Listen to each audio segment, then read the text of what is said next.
Here are my 5 tips before kayong bumili ng property or sa real estate investment. So number 1, mag-research ng maayos bago bumili. Siguraduhin nyo na alamin nyo yung market value ng property at ang mga issues sa legality nito bago kayo mag-deposito or mag-down payment. So number 2, mag-invest sa magandang location. So piliin nyo yung lugar na may mataas na potensyal na tumaas yung halaga ng property nyo sa future. So tulad dito ng malapit sa schools, hospital, transportation, baka merong malapit na gagawing SM or may gagawing malapit na highway or expressway.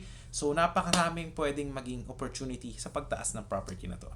So number 3, mag-ingat sa mga kontrata. Basahin at unawaing mabuti ang lahat ng nilalaman ng kontrata bago kayo pumirma. Kung kinakailangan is kumuha kayo ng legal advice mula sa lawyer. So number 4, mag-ipon para sa additional cost kasi bukod sa down payment at monthly amortization is mag-ipon din para sa gastusin tulad ng transfer taxes, registration taxes at maintenance cost ng property.